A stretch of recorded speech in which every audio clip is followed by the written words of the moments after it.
Hey everybody, Steve Burns here. Had a question on the forum as to how to improve this particular photograph, and downloaded off of Facebook, and the Jason allowed me to use the image for this particular tutorial, which I'm happy to do. I hope everybody else can learn something from this as well.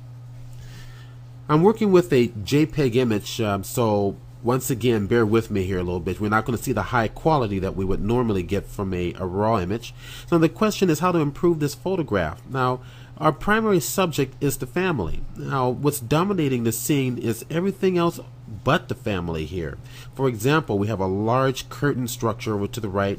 We also have the machine over to the left. Now, the machine, I think, can be used as a framing mechanism. The rest, I believe, can be cropped out.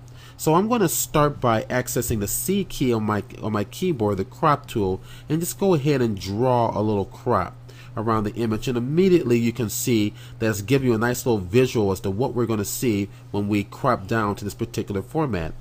Let's pull over from the left a little bit and go ahead and crop out a little bit more of the machinery, and I'm also going to bring it down a little bit. Why?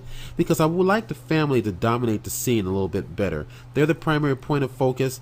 Before, we didn't have them as the primary point of focus. It was dominated by other subject matter. Now this is a lot better. So it's not going to be perfect as an end result, but this is going to be much better. So here we are. Now a technique that I would like to use is to go back to my camera raw.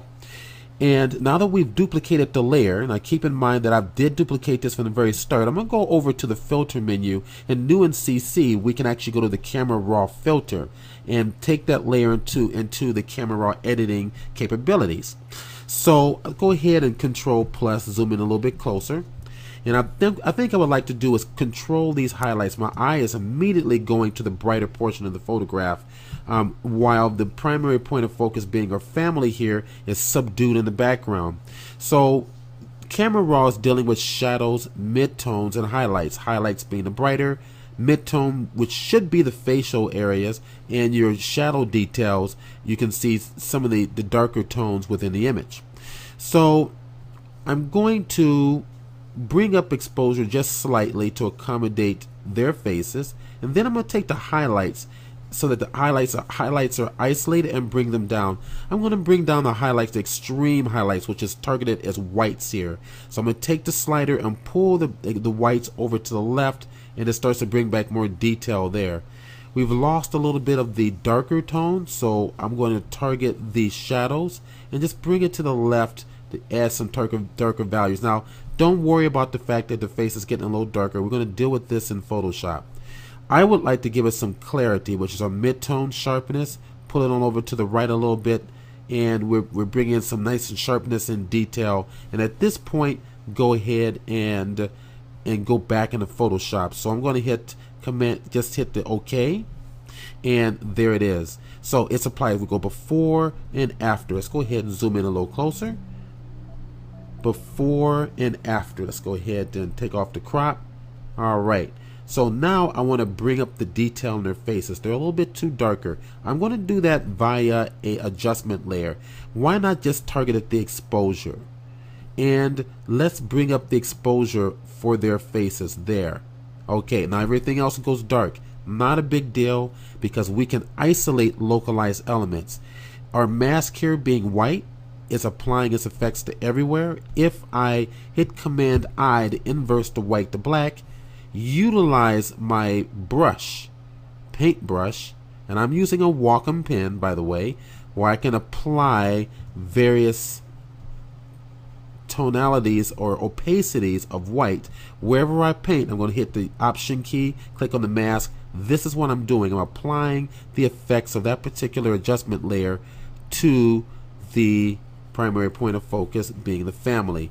Go ahead and bring them up more because I would like it to definitely stand out from the highlights in the windows here.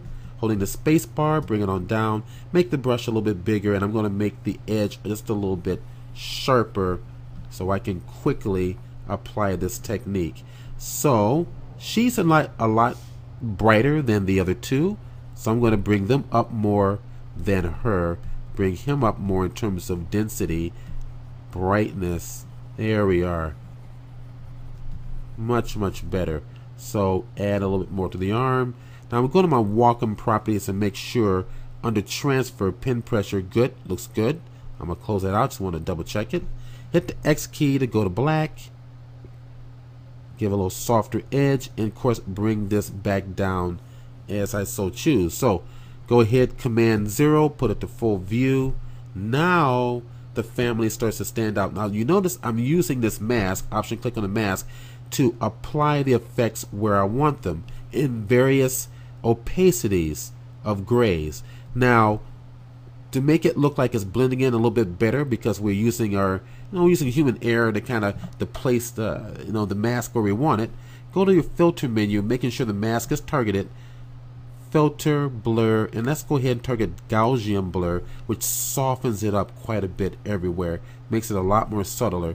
And again, you can always go back with the brush and paint it back down so that the outside areas of the portrait aren't touched and just the portrait is being applied with the effect. Okay, so let's bring it down just smaller. There it is. That's a lot better than what we had. So we go down and view this before and after. Before and after. All right, so hopefully this little tutorial helped you understand a little bit better as to what to look for in improving your photograph, and practice these techniques on all of your portraits like this, because oftentimes we don't use flash and the lighting in the background is exposed while the primary point of subject is subdued with lower tonality. This is a good technique to handle that. Hope you enjoyed this. Stephen Burns signing off, and more exciting tutorials to come.